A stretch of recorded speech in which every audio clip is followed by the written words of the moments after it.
फिलहाल आगे बढ़ लेते सुशांत सिंह खुदकुशी मामले में साइबर सेल डीसीपी रश्मि करंदेकर ने बयान दिया है कि मुंबई पुलिस कमिश्नर को बदनाम करने वालों पर कार्रवाई होगी। उन्होंने कहा कि आईटी एक्ट के तहत 2 एफआईआर दर्ज कर ली गई हैं। कई सोशल मीडिया अकाउंट होल्डर्स के खिलाफ मुकदमा दर्ज किया गया है। वहीं महाराष्ट्र के वजीर जितेंद्र ओहार ने दावा किया है कि सुशांत केस में मुंबई पुलिस को बदनाम करने की कोशिश की गई है।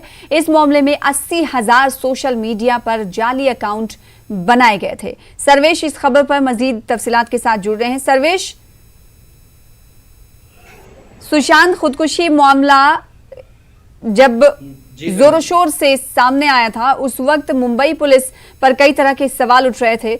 अब वहीं अगर महाराष्ट्र की सरकार की बात करेंगे तो महाराष्ट्र सरकार लगातार ये कहती रही कि मुंबई पुलिस को बदनाम करने की दिगर रियासतें कोशिश कर रही हैं और अब कहीं ना कहीं मुंबई पुलिस को डिफेंड करने की कोशिश की जा रही है और इसके पेश नजर कई केसेस भी दर्ज करने की बात कही गई है कि एफआईआर भी दर्ज कर लिया गया है। यानी कार्रवाई अब सख्त होगी उन लोगों के खिलाफ जिन लोगों ने मुंबई पुलिस को लेकर रिमार्क्स दिए थे।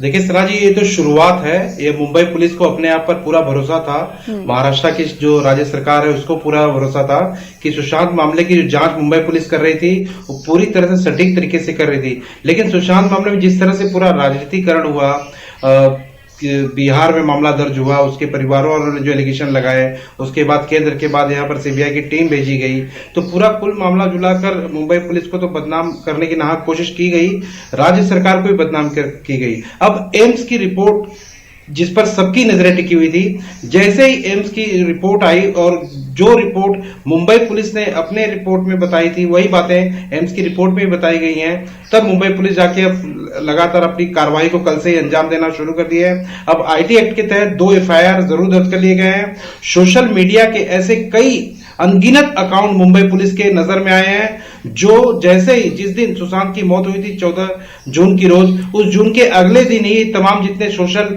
अकाउंट है, चाहे वो इंस्टाग्राम के अकाउंट हो, चाहे फेसबुक के अकाउंट हो, चाहे ट्विटर के अकाउंट हो, उन सभी अकाउंट के जरिए मुंबई पुलिस साथ ही स्टेट गवर्नमेंट को भी टारगेट किया जा रहा था। और ये लगातार जो गवर्नमेंट में शामिल जो कांग्रेस के प्रवक्ता है, शिवसेना के प्रवक्ता है, उनकी तरफ से भी कहा जा रहा था कि इस मामले को राजनीतिक रूप दिया जा रहा है, ये बीजेपी की तरफ से किया जा रहा है। अब फ्रेश बयान कांग्रेस पर्सन जो प्रवक्ता है सचिन चौहान का भी आया गया। जितने सोशल अकाउंट हैं उसमें से बहुत सारे अकाउंट बीजेपी से प्रेरित है, वो बीजेपी के लोग द्वारा किए जा रहे थे। कुल मिला जुलाकर जो सोशल मीडिया अकाउंट अब तक मुंबई साइबर टीम के नजर में आए हैं, ये ज्यादा करके जापान, पोलैंड, टर्की, इंडोनेशिया, ये बाहरी देशों के बताए जा रहे हैं। लेकिन हो सकता है इसमें कुछ टेक्निकली मामले भी हो सकता है अकाउंट ये इंडिया से भी ऑपरेट हो रहे हैं कुछ, और आजकल टेक्निकल टीम इतनी अव्वल हो गई है कि ऑपरेट कहीं से किया जा रहा है, लेकिन उनके नाम कहीं और से भी बताए जा सकते हैं। तो मुंबई पुलिस अब इसकी जांच में जुट चुकी है